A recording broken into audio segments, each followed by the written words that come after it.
continue on with number 4. So this is more areas between the curves.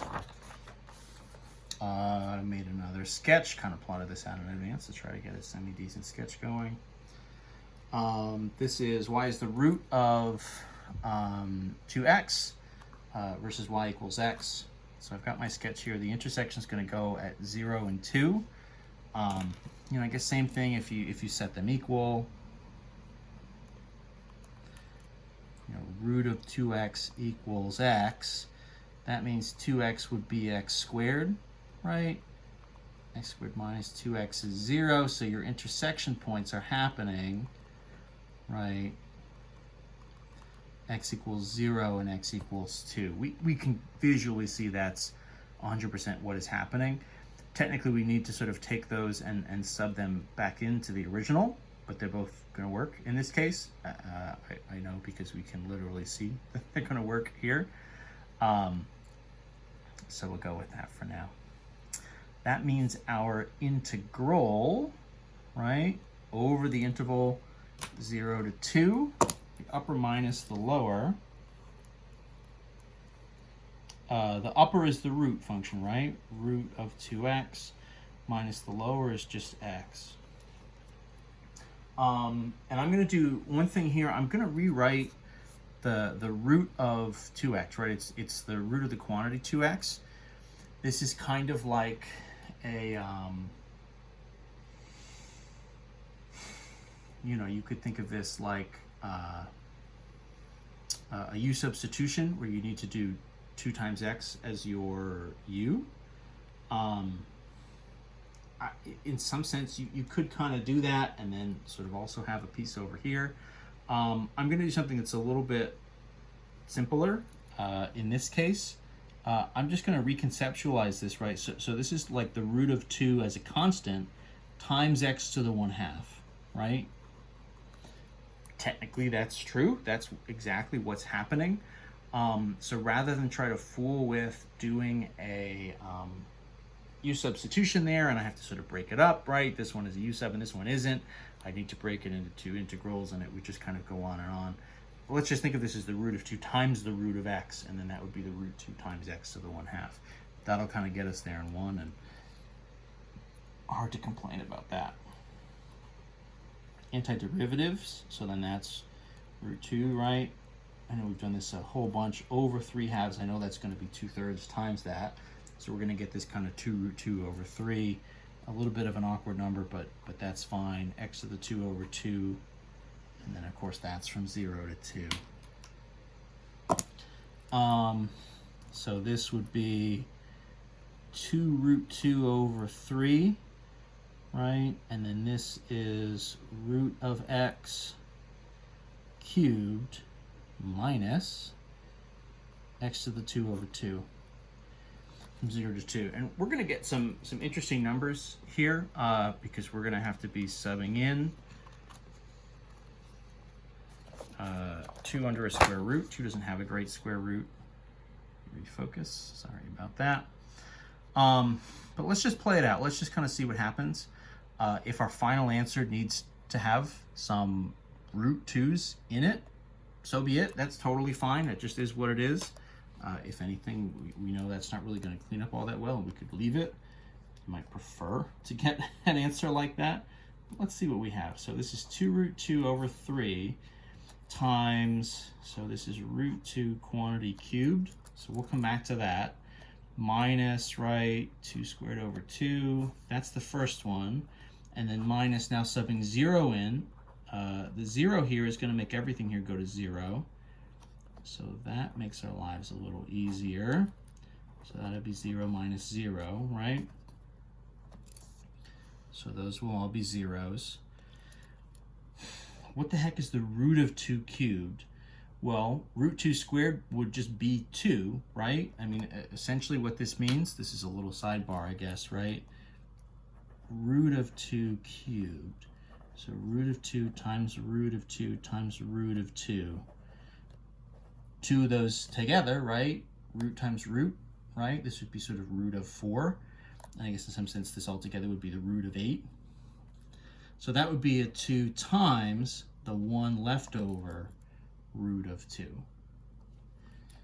So this is sort of a very, very interesting answer to me who likes numbers, right? 2 root 2 over 3 times another 2 root 2 over 1, I guess. And then this is, of course, just 4 over 2, which would be 2. So then this is 2 times 2 is 4. Root 2 times root 2 is like root 4, right? So 4 root 4 over 3 minus 2. Root of 4 is 2. This is 8/3 minus 2. That's where we're going to end up with after all is said and done. You know, 8/3 would be what? Or, well, 8/3 is 8/3. 2 would be 6/3. So my final here is going to be 2/3. So that would be my final area. So some funky stuff happens with the roots, but it's not anything that's impossible to deal with. We can sort of make it happen, and we did. Nice work. Nice work, us. Us all working together. I think we've got time. Let's look at part C. This one is given, this is I think the only one in the practice that's given with some x equals style functions. So this is x equals y squared plus 2 and x equals 6. The sketch here, right, so you know, we sort of say, in theory, right, the x and y functions are kind of arbitrary, you know, why they sort of end up where they do. It's kind of arbitrary in theory, you know, which is x and which is y. So this is really just our regular parabola shifted and sort of flipped on its side, right? So this would be the, you know, if this was y equals x squared plus 2, would be our normal parabola shifted up 2 on the y-axis. Because it's x equals, it's our sideways parabola, and it's shifted to the right by 2, right, going up the positive axis. X equals 6 is our vertical line here, right? And so then they're going to meet at like y value 2 and y value minus 2. So they're going to intersect. You know, if we set them equal, y squared plus 2 equals 6. I mean, that just means y squared is 4, right? So that's y is 2 or minus 2. I mean, that would get us there pretty fast. This then sort of upper and lower becomes kind of an outer and an inner from the perspective of the interval, or I'm sorry, from the perspective of the axis, right? You're sort of closer to the axis or further away. So my setup here, -2 to 2, my upper is just the 6, the constant, so minus this y squared plus 2. And then, of course, because this is x equals style functions, this is you know, y variable, so everything is with respect to y. So the interval is -2 to 2 on the y-axis, and everything here is with respect to y. So -2 to 2, you know, this is 6 minus y squared minus 2, right? So cleaned up just a little bit. -2 to 2, this is sort of negative y squared, you know, whatever, 6 minus 2, so that's like plus 4. So numbers here pretty good.